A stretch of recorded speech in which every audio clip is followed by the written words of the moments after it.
in this, it's very important for us to realize that in my work, I don't point fingers only at some them out there on the other side of the hill, some sort of, white brotherhood, Illuminati,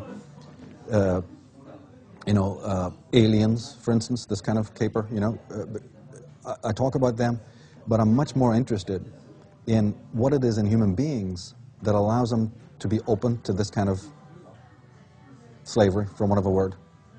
Why do people submit to this? What's going on with that? And also then how Big Brother co-opts man's need to lean, right, and to use the handrails. It's twofold, right? The slave, see, the master and the slave has a relationship. This is what is forgotten. Both are dependent on one another.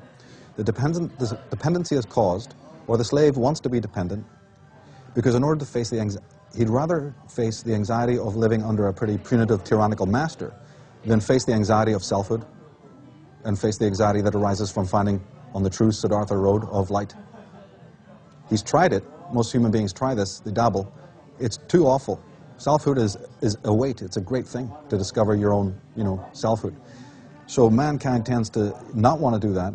He loses his center. He loses his sovereignty, and he becomes a leaner. He leans. We're all leaning on one another. This is the old handrails thing again. You're using the handrails. Okay, then Big Brother comes in and goes, oh, now that we know that the man is weak, he has no spine, he's leaning, we'll provide more things for him to lean on.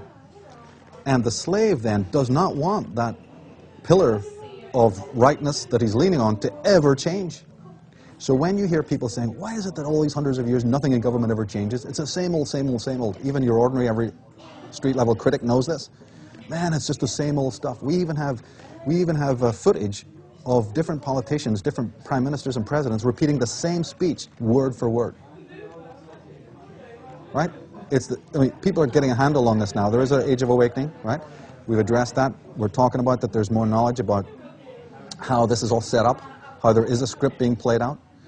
But the most important thing to realize is that if man is a psychological slave, Big Brother makes use of that to continue to pull the rug from under him by the influx of trauma, you see, by constantly threatening his security, so that he leans all the more. So my work is very much to say, how is man lending himself to this kind of tyranny, and what are the levels of control? And can man now, the people who are onto this a little bit, who are waking up to this, let's just examine all the ways in which a man might be remotely controlled.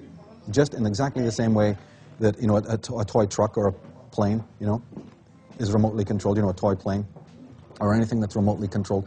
Because here's my main point. I do not believe that we're going to see mass incarcerations, guns to the head, jackboots in the face, in that way that has been predicted. That doesn't mean that there is not tyrannical action in the world. I'm not saying that a certain coterie within the hierarchy absolutely would love to do that. But that does not work to suppress the whole of America. And you have to understand the nature of the enemy. The enemy is not interested in doing that. It's had centuries to do that. It's not a fun anymore. The fun is the remote control chess piece. Look, he does exactly what we say he should do. Push that button, watch how his head rolls around and his eyes spin. The perfect slave isn't somebody who's being constantly whipped and beaten into place, because you see there's a great danger that that person will turn on you. They want smiling depressives. They want a tyranny without tears. And they're getting it. It's based on what I just said about this masochism, sadomasochistic, codependent type of thing we have. We see it in ordinary relationships and we accept it. You have high-priced psychologists who will address it. When are we ever going to talk about the same thing happening on the mass level, on a sociological scale, that's ubiquitous throughout the world? So I am looking at a tyranny just in exactly the same way Jim Keith did. Many others have tried to. A wonderful clip from Alex Constantine and others. It is this remote control creature who, as soon as you press on, he's on, and he operates in a preset way. The perfect slave, the perfect robot, the perfect cyber creature. Eventually, he will probably inhabit a cyber purgatory, some sort of state in which you are dealing with a technotronic utopia or dystopia. That's coming. It's coming because I see that man is suppressing what is human within him, his instincts, his intuitions, his spiritual body. We're talking about self-murdered people here. And those self-murdered people who are in total absence of being and in total absence of, selfhood are going to be absolutely screaming for, these technotropic and technological utopias.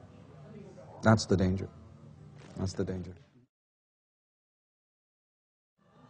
Well, see, having done a lot of DVDs and coming from different conferences and having watched a lot of different teachers write books and do their DVDs, I've been kind of a little bit unhappy with the way it's done because,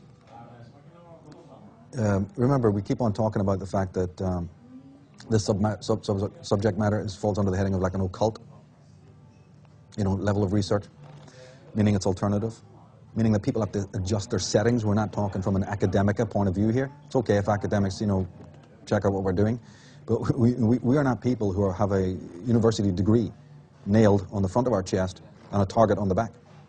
And that's a definition of an academic. You can't sit around waiting for academics to tell you what's going on in this world in the way that, you find the scintillating work of the, alternative researchers. And if people look at the quality of the literature and the quality of the books that's come out of that world, they would realize there's nothing bogus about it. It's fantastic, given that it's such a small community of people. The Jim Marses and the different authors, fantastic, fantastic work. So the academic has a problem where they're compromised. They're compromised creatures. They have this university degree that they've jumped through the hoops for, but they have a target on their back too, that they're going to be professionally assassinated, they're going to lose position, which has happened.